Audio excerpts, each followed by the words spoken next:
다니엘이 이 조서에 왕의 도장이 찍힌 것을 알고도 자기 집에 돌아가서는 윗방에 올라가 예루살렘으로 향한 창문을 열고 전에 하던 대로 하루 3번씩 무릎을 꿇고 기도하며 그의 하나님께 감사하였더라.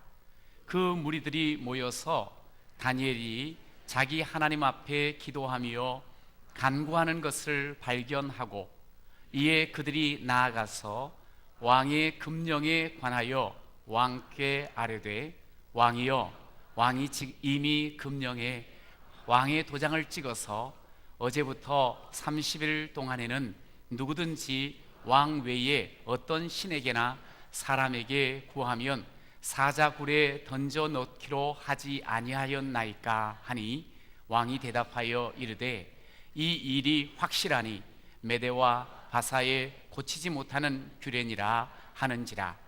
그들이 왕 앞에서 말하여 이르되 왕이여, 사로잡혀 온 유다 자손 중에 다니엘이 왕과 왕의 도장이 찍힌 금령을 존중하지 아니하고 하루 3번씩 기도하나이다 하니 왕이 이 말을 듣고 그로 말미암아 심히 근심하여 다니엘을 구원하려고 마음을 쓰며 그를 건져내려고 힘을 다하다가 해가 질 때에 이르렀더라. 아멘. 오늘도 우리 하나님께서 예배자된 여러분들을 기뻐하여 주신 줄로 믿으시기 바랍니다. 우리 하나님 앞에 정말 여러분 산 제사를 드리며 하나님 흠양하는 그런 귀한 예배자가 되시기를 축복합니다.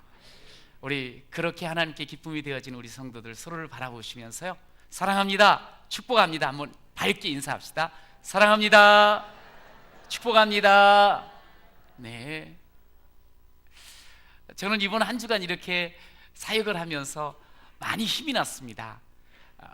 다니다 보니까 여럿이 모여 계시는 곳이 있어서 이렇게 보니까 우리 집사님들, 권사님들이 함께 모여서 부침개도 부치고 지나가는 사람들에게 이렇게 말을 건네며 복음을 전하는 그 모습을 보면서, 그러면서도 막 힘이 난다고, 또 이렇게 하니까, 같이 하니까 행복하다는 그런 이야기를 들으면서, 야, 이 예수 복음을 전하는 것이 이렇게 좋구나, 또 모습만 봐도 이렇게 힘이 나는구나, 하나님이 얼마나 좋아하실까 하는 생각을 했습니다. 이런저런 이야기를 하는데요, 어떤 분은 이렇게 전도를 하는데 어디에서 왔냐고, 주평안교에서 왔다 그러니까 아니 또 전도하냐고, 여기까지 오냐고, 뭐 이런 이야기도 들었다는 거예요. 아니 그 정도 부흥했으면 됐지 뭘 또 전도를 하냐고. 그저 그냥 교회가 사람이 채워지는 것만을 생각하면 그런 이야기를 할 수도 있습니다. 그러나 우리는 복음을 전합니다. 사람을 살리려는 마음 가지고 나아갑니다. 그래서 또 하게 됩니다. 할렐루야. 또 어떤 분은 보니까 그 아파트가 이제 다 이렇게 라인이 있잖아요. 엘리베이터를 타고 다니는 요 라인, 이 라인은 우리가 책임지겠다고. 근데 이제 그렇게 하고 해보려고 하니까 안 하다가 갑자기 하면 힘들겠어요, 안 힘들겠어요? 안, 그냥 자기 야 이거 못할 것 같고 쑥스럽기도 하고 괜히 두렵기도 하고, 그래가지고 심지어 어떤 분은 남편까지 대동해가지고 여보 내 옆에 기둥이 돼주셔 다 그러면서 같이 또 이렇게 전도를 했다는 이야기를 들으면서 참 귀하다 하는 그런 마음도 갖게 되었습니다. 누군가에게 좋은 소식을 전하는, 아니 사람을 살리고 정말 복된 길로 인도해 주는 그런 일을 한다는 것은 힘은 들지만 너무너무 기쁨이요, 그리고 너무너무 보람이 되지요. 여러분들이 아마 그렇게 한 주간을 사셨을 거예요. 제 눈에 띄든 안 띄든 간에. 그러면 그렇게 해서 이제 전도를 받고 복음을 듣고 나서 교회로 오는 분들이 계셔요. 얼마나 귀한 분들인지. 근데 이 교회로 오는 분들, 전도를 받고 축계로 나온 분들을 가만히 보면 참 우리의 삶의 자리가 힘들고 어렵잖아요. 지쳐 있잖아요. 그런데 그 삶의 자리에서 일어나고 싶은 심정을 가지고 복음을 붙잡고 나온 이들이 있어요. 막연하나마 하나님이 계실 거야 그런 생각 속에 있다가 복음을 듣고 나온 분도 계십니다. 세상이 참 험해. 종교는 하나 있어야 되겠는데, 그래야지 위안이 되겠는데 하는 생각 가운데 또 나온 분도 계실 거예요. 또 어떤 분은 그래, 전도하는 그분 참 좋더라, 사람이 좋아 보여, 그래서 사람이 좋아서 나오신 분도 있습니다. 어떻게 오셨든 간에 하나님께서는 그들에게 분명히 말씀을 전해주시면서 믿음을 선물로 주실 줄로 믿습니다. 믿음을 가지고 예수를 영접하기만 되어지면 그날서부터 새로운 삶이 열릴 줄로 믿습니다. 그 삶은 바로 신앙의 삶입니다. 이 신앙의 삶을 살아간다는 것은 예수님을 영접하여 예수님이 나의 주인이십니다, 나의 구세주이십니다, 이제는 내 중심의 삶에서 예수님 중심, 하나님 중심으로 바뀌어지는 거예요. 그래서 이제는 예수님 나를 다스려 주세요, 내 삶의 모든 영역에서 하나님이 통치해 주세요, 그러면서 삶의 주도권을 옮기는 것이 신앙생활이지요. 여러분, 그렇게 살아가면 삶이 힘들고 그냥 무료해질까요? 무능력해질까요? 그렇지 않아요. 성경을 통해서 하나님께서 믿음의 사람들에게, 신앙생활하는 우리 신앙인들에게 주시는 특권이 있어요. 과거에는 그저 나밖에 모르고 내 힘으로 살았고 내 꿈으로 살았고 내 계획으로 살았다고 하면 그저 내가 산 거예요. 다 내가 주인인데. 그런데 이제 예수님을 영접하고 신앙생활을 하게 되면 특권이 있어요. 어떤 특권인 줄 아세요? 하나님을 아버지라 부르면서 자녀됨의 특권이 있습니다. 할렐루야. 하나님 아버지 감사합니다. 시작. 하나님 아버지 감사합니다. 아버지라고 하나님을 부르는 거예요. 이건 자녀가 되었다는 거거든요. 여러분, 하나님의 자녀이신 것 믿으시죠? 이건 특권이에요. 특권. 이 자녀의 특권은요, 매일의 삶 속에서 사용할 수 있습니다. 우리가 자녀들은 부모에게 힘들고 어렵고 뭐 필요하면 언제든지 손을 내어밀 수가 있어요. 이게 자녀의 특권입니다. 이 자녀의 특권은 곧바로 이런 특권까지 이어집니다. 하나님 앞에 하나님 기도할 수 있는 특권이 있어요. 하나님 앞에 언제든지 나아가서 구하는 특권이 있습니다. 여러분, 하나님께 구하면 하나님이 어떻게 우리에게 대하시던가요? 기도 응답의 체험을 하게 하십니다. 할렐루야. 기도 응답을 받을 특권을 또한 우리가 갖게 되었습니다. 하나님의 능력으로, 하나님의 응답으로 살아가는 인생은 어떻게 될까요? 아무리 힘겨운 세상 가운데서도 승리하게 될 줄로 믿습니다. 승리하는 특권을 얻게 됩니다. 특권이 참 많죠.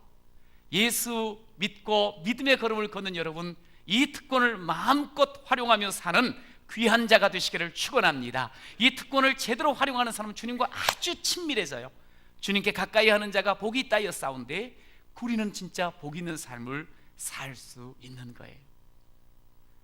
저는 하나님의 아들, 딸로 우리가 세상 한가운데 한 복판에 서서 사는 것과 같다 여깁니다.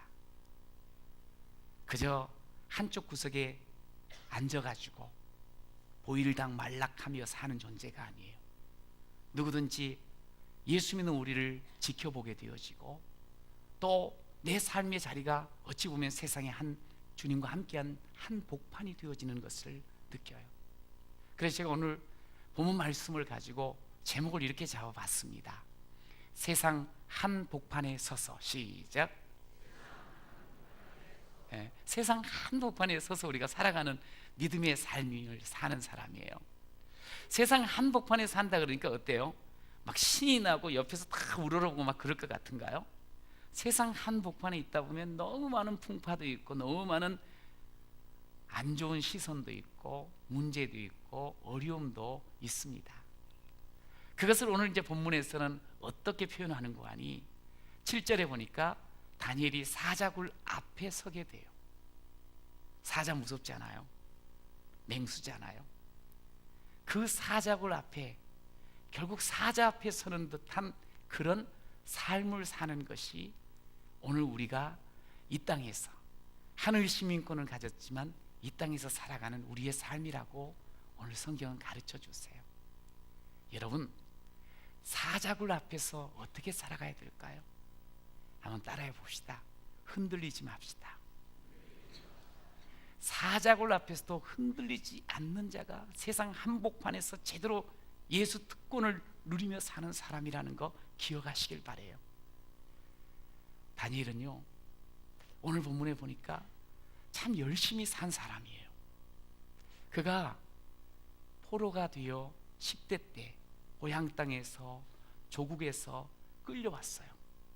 느부갓네살 왕 때였어요.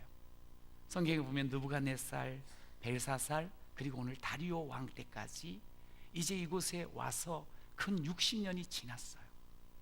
어느덧 그의 나이 80이 바라보는 그런 시간을 맞게 됐어요. 그런데요, 다니엘을 이렇게 믿음으로 살아가고, 다니엘이 이제 오늘 성경을 통해서 보다시피 정치적으로 상당히 성공한 사람이에요. 그런데 너무 잘 살았어요. 그런데 사람들은 그 사람을, 다니엘을 미워해요. 사람들은 그를 싫어해요. 예수 믿는 게 꼴보기 싫은 거예요. 하나님과 함께하는 게 꼴보기 싫은 거야. 그래가지고 4절에 보면 다니엘의 흠집을 내고자, 허물을 찾고자 혈안이 되어 있는 모습을 보게 돼요. 사람은 털면 뭐가 나죠?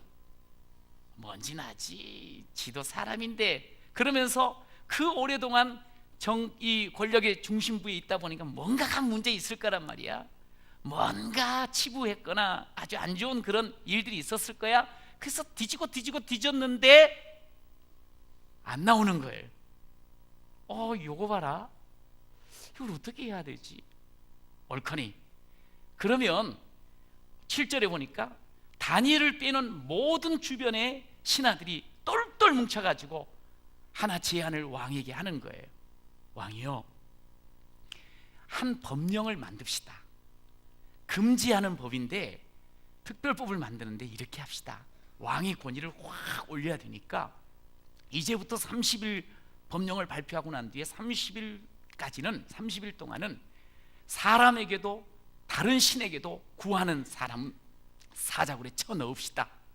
그래서 왕의 권위를 확실히 세워봅시다.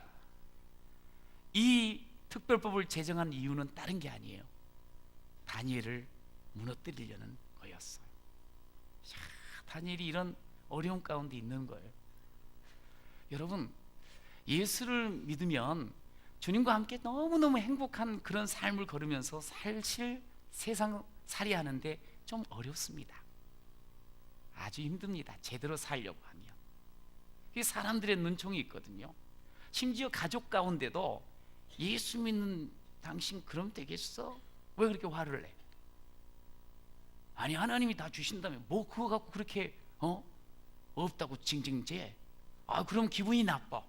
내가 물론 기도하면서 믿음으로 살아가지만 옆에 사람이 자꾸 그런 이야기 하면 아주 안 좋아. 직장에서도 말이지, 믿는 사람이 그럼 돼요? 그러면 아주 기분이 나빠. 사실 우리가 아주 기분 나쁘게 주변에서 막 말하는 그런 틈바구니 속에서 살아가요. 아주 안 좋아요. 열받게 만드는 그런 세상 속에 사는 그런 우리들일 수 있어요. 자, 그럴 때 다니엘이 흔들흔들 거릴 수 있잖아요. 바람이 너무 세게 부니까. 그런데 신기한 게 다니엘은 변함이 없어요. 다니엘이 10대 때에 끌려와서 그가 이런 우리 앞에 신앙의 모습을 비추는데, 보여주는데, 뜻을 정하여서 나는 하나님 앞에 거룩하게 살겠습니다. 정한 뜻으로 나는 왕의 진미 먹지 않고 하나님의 말씀으로 하나님 앞에서 거룩하게 살겠습니다. 그때 이제 이 거룩함의 문제가 있었거든요. 그래서 거룩하게 살겠다고 뜻을 정했어요. 이제 그리고 살다 보니까 어느덧 총리까지 된 거예요. 최고로 성공한 거예요. 그 예수를 믿으면 성공해야지, 잘 돼야지, 내가 복 받아야지, 그것이 목적으로 만약에 예수를 믿는다고 하면 다니엘은 이제 예수 안 믿어도 돼요. 왜냐하면 다 성공했으니까. 산전수전 다 겪으면서 이제는 오를 자리, 가장 높은 자리에 올라 있어요. 이제 됐지 뭐. 그런데 그 가운데 또 어려움이 찾아온 거예요. 자, 그럴 때 우리는 여기 타협해? 내가 여태까지 정치적으로 잘 이끌어왔는데 정치 수완을 한번 발휘해봐. 이제 이미 80이 다 됐으니까 노쇠한 그 머릿속에서 얼마나 생각이 많이 돌겠어요. 그런데 다니엘은요, 놀라운 게 있어요. 제가 오늘 6장을 보면서 1장이 떠오르는 거예요. 이 10대의 풋풋하고 신선하고 아주 결의에 찬 모습이 그대로 나타나요. 변하지 않았어요. 흔들리지 않았어요. 그의 신앙은 여러 가지 셰파와 여러 가지 문제 한복판에서 많은 사람들이 자신을 흔들거려도 변하지 않았어요. 그 변하지 않는 것은 그냥 딱 굳어있다는 것이 아니에요. 여전히 하나님을 의지하고 신선하게 아주 리프레시한 그런 좋은 신앙의 모습을 아직도 가지고 있는 모습을 볼 수가 있어요. 한결같지요. 10절은 그가 지금 이 상황은 알고 있어요. 죽을 상황이에요. 수없이 많은 주변의 대적들이 자기를 죽이려고 하고 넘어뜨리려고 하는 그 상황을 알고 있어요. 이걸 피해가야 되는데, 이것을 비껴가야 되는데, 이 소나기는 그래도 좀 지나가게 난 뒤에 뭐 움직여야 되는데, 아유, 신앙 조금 접어두자. 이럴 때는 그저 최고의 상수는 그냥 가만히 있는 거야. 모르는 척 하는 거야. 이게 신앙의 모습 될 수가 있거든요. 이거는 신앙도 아니에요, 사실. 여러분, 한 번 예수를 우리가 믿으면 특권이 있거든요. 하나님 아버지 부르고 나는 딸 아들 되어진 거, 이건 변함이 없어요. 이건 끊을 수 없어요. 그런데도 우리는 종종 어렵고 힘들면 그걸 딱 끊으려고 그래요. 아닌 척하며 살려고 그래요. 그러나 오늘 다니엘은 이 불신의 한복판, 이 세상 한복판에서 흔들림 없이 한결같은 모습으로 주 앞에 선 줄로 믿습니다. 그가 단순히 복받기 위해서, 단순히 성공하기 위해서 그렇게 선 것이 아니었어요. 그는 이미 성공했어요. 복받았어요. 그가 하나님의 아들 된 것, 내가 하나님을 믿는 것, 이방 땅에서 하나님을 알지 못하는 사람들 가운데서 한 번 하나님을 아버지라고 부르는 것을 거두어들이지 않습니다.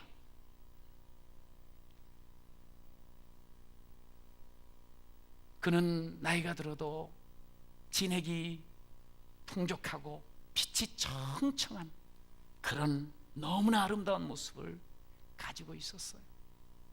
종종 우리가 신앙생활을 하다가 이런 문제가 오면 우리의 시야가 흐려지거나 가려질 때가 있습니다. 그래서 보이는 것, 지금 앞에 펼쳐진 것, 그것만 보면서 그냥 넘어지는 경우들이 있어요. 사실은 우리 속에 하나님 아버지하고 부를 수 있는 특권이 있고, 하나님께 이 아픔과 문제들, 이 눈앞에 펼쳐진 어마무시한 이 힘든 것들을 아뢰를 수 있는 특권이 있고, 그 속에서 하나님께서 응답 주심을 받는 특권을 가졌음에도 불구하고 우리는 눈에 보인 것으로 넘어지는 경우들이 참 많이 있어요. 그런데 이 다니엘을 보세요. 자기는 하나님 떨어지면 자기는 아무 내 인생에 의미 없다는 것을 자기가 너무 잘 알아요. 60년 동안 수없이 많은 어려움을 겪으면서도 그가 하나 딱 더 확인하는 게 뭐냐면, 목숨도 결국 하나님이 붙잡는다는 거예요. 할렐루야. 아니, 생명 하나님이 붙잡은데 다른 모든 것 하나님이 어찌 안 붙잡겠어요? 하나님이 당연히 붙잡고 계시지요. 그러니 그는 돌아보면서 다 하나님의 은혜라는 것을 항상 기억합니다. 지금까지 살아온 것 하나님의 은혜입니다. 어찌 그 은혜를 끊을 수 있겠어요? 자, 우리 지금까지 살아온 것 하나님의 은혜입니다. 시작. 그 은혜라고 고백을 했던 우리들이 조금 어려움이 있고 눈앞에 딱 그냥 겁나는 거 있다고 해서 그걸 딱 외면할 수 없잖아요. 계속적으로 똑같은 고백을 하는, 전에 하던 대로 여전히 하나님께 감사하고 여전히 하나님 앞에 서는 모습을 우리에게 보여주고 있어요. 여러분, 그런데 우리는 어떻습니까? 다니엘은 이런데 우리는 우리의 삶의 어려움과 문제들을 겪게 될 때, 요즘 참 너무너무 절망이 익숙하게 우리를 찾아오는 시대라고 이야기들을 합니다. 그래서 젊은이들은 참 그때 참 희망을 가지고 꿈을 가지고 살아가야 되는데 여기저기서 쓰러지는 모습들이 많이 보여지고 여기저기에서 안 된다고 하면서 한숨 섞인 자조의 목소리들을 듣게 되어집니다. 예수 믿는 사람조차도 그런 경우가 있어요. 왜 우리는 왜 이렇게 흔들릴까? 왜 그럴까? 오늘 저는 여러분들과 함께 왜 그럴까는 뭐냐면 우리가 하나님 앞에서 특권을 제대로 잊어버리고 사용하지 못해서 그렇다는 거예요. 하나님께 언제든지 아버지, 내 아버지 하고 나아갈 수 있는데 그러지를 못해요. 왜? 지금 현재의 이 앞에 딱 막혀있는 이 삶이 너무 힘들어서, 너무 무거워서, 너무 아파서 이것저것 건수해야 되고 뭘 준비해야 되고 해야 될 것이 너무 많아. 대학원을 나왔는데도 배울 것이 한도 끝도 없어. 매일처럼 배우고 또 배우고 또 배우고 또 배우고 또 준비하고 또 준비하고 또 준비하고 너무 바빠. 이런저런 이유로 인해서 하나님 아버지하고 하나님 앞에 서가지고 대화하는 그런 부분들이 다 없어져 버렸어. 그러니 삶의 바람이 불면 흔들거리는 거야. 마음이 아프면 아파 죽겠다고 넘어져 버리는 거야. 여러분, 특권을 잊어버려서 그래요. 특권을 잊어버리다 보니까 하나님을 놓치게 되는 거예요. 하나님과 함께하지 못하는 그런 삶이 어찌 견고히 설 수 있겠습니까? 저는 예수님을 만나서 지금까지 이렇게 지내오면서 거의 빼놓지 않고 하는 기도가 있습니다. 하나님, 저를 불쌍히 여겨주세요. 정말 힘들고 어려울 때, 죽어가는 상황 속에서 그렇게 했어요. 또 그렇지 않을 때도 어떻게 보면 내가 괜찮다, 지금은 그렇게 많이 그런데도 가만히 나를 주님 앞에 세워놓고 보면 하나님의 긍휼과 하나님의 불쌍히 여김이 없으면 저는 한순간도 살 수 없는 것을 고백합니다. 그래서 늘 구합니다. 주여, 주님이 나를 도우시는 전능자이십니다. 나의 반석이십니다. 나의 힘이십니다. 주님, 나를 불쌍히 여겨 주시옵소서. 주의 손에 붙들려 있기를 원합니다. 주님, 나를 긍휼히 여겨 주시옵소서. 하나님 앞에 어떨 때는 너무 갈급해가지고 하나님, 한 번도 나를 실망시킨 적 없으시고 언제나 공평과 은혜로 나를 지키셨네. 거듭거듭 부릅니다. 하나님, 그렇게 신실하시게 저를 처음부터 지금도 어제도 만나셨던 그 하나님, 그 긍휼의 손, 주님의 그 은혜의 손으로 나를 붙잡아 주시옵소서. 우리 주님은 신실하신 능력으로 우리와 함께하여 주시는 줄로 믿습니다. 다니엘처럼 저도 하나님 없으면 아무 의미 없습니다. 죽은 삶입니다. 지금까지 하나님의 은혜였음을 고백합니다.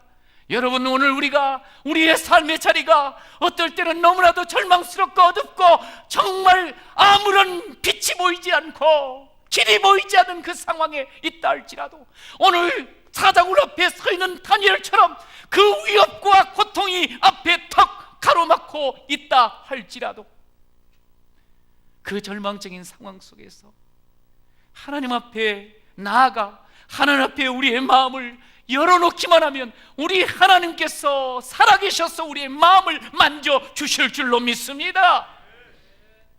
상한 마음이 있습니까? 처절하게 구겨진 마음, 실패된 마음이 있습니까? 고통의 마음이 있습니까? 주님 앞에 가지고 나오십시오. 우리 주님께서 반드시 우리의 마음을 바꾸시며 입술의 찬양으로 바꾸어 주실 줄로 믿습니다. 그러면서 이 세상 한복판에서 흔들리지 않는 비결, 오늘 본문에 보니 10절 같이 읽어봅시다. 시작. 다니엘이 이 조서에 왕의 도장이 찍힌 것을 알고도 자기 집에 돌아가서는 윗방에 올라가 예루살렘으로 향한 창문을 열고 전에 하던 대로 하루 3번씩 무릎을 꿇고 기도하며 그의 하나님께 감사하였더라. 하루에 3번씩, 세상 한복판에서 하루에 3번씩 기도했다는 거죠. 여러분, 세상 한복판에서 흔들리지 않고 승리하는 비결이 뭔 줄 아세요? 따라 해보시죠. 기도가 답입니다. 기도가 답입니다. 아무것도 염려하지 말고 오직 모든 일에 기도와 간구로 너희 구할 것을 감사함으로 하나님께 아뢰라. 그리하면 전능하신 하나님, 나를 불쌍히 여기신 하나님, 나에게 생명 주신 그 하나님이 우리의 마음과 생각과 걸음과 삶의 모든 부분을 주장하여 주실 줄로 믿습니다. 그렇습니다. 하나님을 붙잡기만 하면 되는 거예요. 그 앞에 나아가기. 오늘 이 다니엘은 이 절체절명의 위기 속에서 그는 전에 하던 대로, 참 귀하지 않아요? 이제는 안 해도 될 법한데, 이제는 너무 익숙해서 대충 할 뻔한데, 이제는 뭐 한 달 정도는 뛰어넘어도 될 법한데, 그런데 전에 하던 대로 하루에 3번씩 기도하였다. 그는 인생의 답이 뭔지를 안 사람이에요. 도로 생활 속에서 숱한 어려움과 문제를 겪으면서 산전수전 다 겪으면서 답이 무엇인지를 아는 사람이에요. 기도가 답인 것을 아는 사람이에요. 하나님을 향하여서 3번씩 기도하는 것이 답인 것을 아는 사람이에요. 기도하면 이긴다는 것을 아는 사람이에요. 기도하면 하나님이 내 편 되시는 것을 아는 사람이에요. 기도하면 우리의 삶 가운데 새로운 길이 열리고 편이 생기고 하나님 앞에 승리를 맛보게 될 줄로 믿습니다. 그래서 그는 타협하지 않았습니다. 그는 잠수 타지 않았습니다. 그는 어려움이 있으니까 더더욱 기도의 자리에 견고히 섰습니다. 대적이 있으니까 더욱 기도의 힘을 썼습니다. 생명의 위협을 당하니까 계속 기도함으로 나아갔습니다. 여러분, 오늘 우리 하나님께서는 우리에게 말씀할 세상 한복판에서 기도가 답이면서 동시에 기도면 충분합니다. 시작. 기도면 충분합니다. 대적 앞에서 기도합니다. 죽음 앞에서 기도합니다. 그 대적만 바라보고 죽음만 바라보는 것이 아니고 하나님 앞에 울부짖어 특권을 활용하였더니 우리 하나님께서 응답을 주시는데 승리를 주시는 거예요. 여러분, 기도하면 충분한, 왜 우리는 기도하면 충분하다고 그렇게 확신을 가지고 이야기할 수 있는 줄 아세요? 우리 주님, 예수님 하나님이 보내셨어요. 로마서 8장 32절에 보면 하나님께서 그 아들을 아끼지 아니하시고 우리를 위하여 내주셨다 그랬어요. 우리를 위해서 아낌없이 주셨다 그랬어요. 그럴진데 어찌 그 아들과 함께 모든 것을 하나님께 구하는 하나님의 아들, 딸의 그 구함 속에 모든 것을 주시지 아니하시겠느냐. 할렐루야. 하나님 다 주신다. 그게 근거예요. 예수님 때문에, 예수 주신 하나님이 우리에게 다 주신다 그랬어. 우리는 그러기에 기도하면 충분합니다. 여러분, 신앙생활 평생 잘하고 싶으시죠? 아니에요? 다시 한번 여쭙겠습니다. 신앙생활 잘하고 싶으시죠? 하나님 마음에 흡족한 그런 신앙생활 하고 싶으시죠? 그렇습니다. 매일 매일 하나님 앞에 서십시오. 매일 매일 그분의 마음을 보십시오. 매일 매일 하나님과 대화하십시오. 기도면 충분합니다. 우리가요 보니까 잠깐만 기도의 줄을 놓지 않아요? 기도의 줄을 놓지 않아요? 잘난 사람, 똑똑한 사람 그거 필요 없습니다. 기도의 줄을 놓잖아요. 그러면 우리 안에 교만이 쑥 올라옵니다. 유혹을 감당을 못합니다. 찾아오는 유혹을. 하나님보다 더 자신을 사랑하는 그런 죄악의 본성이 꿈틀꿈틀거립니다. 하루에도 끊임없이 밀려드는 죄악과 근심 얼마나 많습니까? 그것을 무슨 수로 이길 수 있습니까? 내 힘으로, 내 경험으로, 내 지식으로, 내 꿈으로 안 됩니다. 기도해야 됩니다. 다니엘은 기도했습니다. 늘 했던 기도 또 했습니다.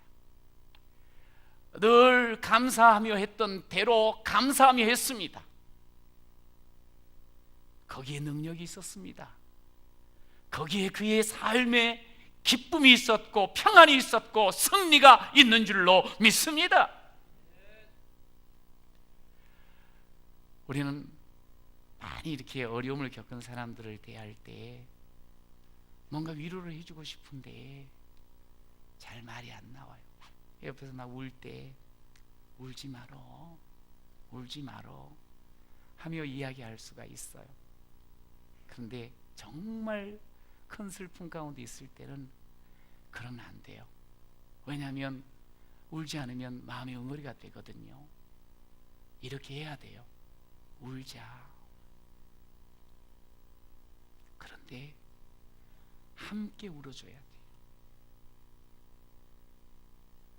기도하면서 함께 울어줘야 돼요. 하나님이 그 마음 만져주세요.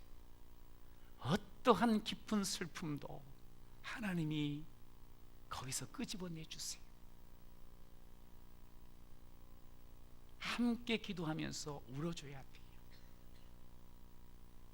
여러분, 저는 여러분과 함께 기도하고 싶습니다. 같이. 아프면 아프다고, 힘들면 힘들다고, 어려우면 어렵다고, 무거우면 무겁다고, 죽을 지경이면 죽을 지경이라고 함께 기도하며 같이 울고 싶고 같이 힘을 얻고 싶어요. 이번 한 주간 특별 기도회가 우리 가운데 펼쳐집니다. 열립니다. 왜 특별 기도회라 그랬을까요? 우리는 사실 평소에 늘 특권을 활용하며 살아가야 되는데 그러지를 못하는 거예요. 그러니 이번에라도 좀 특별한 마음 가지고 특별한 그런 힘을 쏟아서 함께 하자는 거예요. 뭘 위해서? 먼저 자기 자신을 위해서 좀 우십시오. 자기 자신의 메마름, 자기 자신의 그 영적으로 그냥 바삭바삭 말라버린 그런 모습, 조그만 어렵고 힘든 일 앞에서 그냥 꽈당꽈당 쓰러지는 내 나약함, 하나님이 붙잡아 주세요. 하나님께서 나를 회복시켜 주세요. 하나님께서 나를 일으켜 주세요. 함께 울며 기도하는 여러분 되시길 간절히 축원합니다. 주님, 은혜가 필요합니다. 주님, 너무 속상해서 힘들어요. 어떻게 해야 될까요? 어떤 결정을 해야 되지요? 어떤 길을 가야 되지요? 하나님, 나를 붙잡아 주세요. 나의 영성 회복을 위하여 기도하시기를 바랍니다. 뿐만 아니라 우리가 영향력을 끼치는 이들이 있어요. 그 중에는 특별히 자녀가 있을 겁니다. 아마 자녀 중에는 시험을 앞두고 있는 자녀도 있을 겁니다. 물론 사랑하니 계속 기도하겠지요. 그런데 좀 더 특별하게 그 아이의 힘듦과 어려움을 기억하며 같이 힘을 주며 또 같이 울며 기도하시기를 바랍니다. 그러면 하나님의 능력과 지혜가 임할 줄로 믿습니다. 교사로 아이들을 가르치고 있습니까? 그 가르치는 자녀를, 아이들을 위해서 기도 없이 어떻게 우리가 가르칠 수 있겠어요? 그저 내 힘대로요? 내가 알고 있는 지식대로요? 아니지요. 기도하며 우리의 자녀들, 아이들, 학생들을 품는 저희들이 되기를 바랍니다. 이런저런 일들 하고 있어요. 기도하셔야 됩니다. 특별히 이번에 한 영혼을 가슴에 품고 있습니까? 기도하셔야 됩니다. 기도할 때 하나님께서 그 영혼을 만져주실 줄로 믿습니다. 우리가 또한 세상을 향하여 손가락질을 하기 쉽습니다. 비판하기 쉽습니다. 비난하기 쉽습니다. 교회를 향해서도 그럴 수 있습니다. 그러나 비난과 손가락질만 하지 마시고요, 끌어안고 함께 교회를 위해서, 이 민족을 위해서 기도합시다. 함께 기도하자고, 특별한 시간을 같이 보내자고 특별 기도회가 시작되어집니다. 기억하십시오. 같이 기도하면 하나님이 힘 주셔요. 기쁨 주십니다. 할렐루야. 시편 16편에 주께서 생명의 길을 내게 보이시니 주의 앞에는 충만한 기쁨이 있고 주의 오른쪽에는 영원한 즐거움이 있나이다. 할렐루야. 이 기쁨과 즐거움을 함께 누리면서 다시 한번 세상 한복판에서 흔들려오는 신앙인으로 기도가 답인 것을 보여주며 하나님을 영화롭게 하는 존귀한 자 되시길 간절히 축원합니다.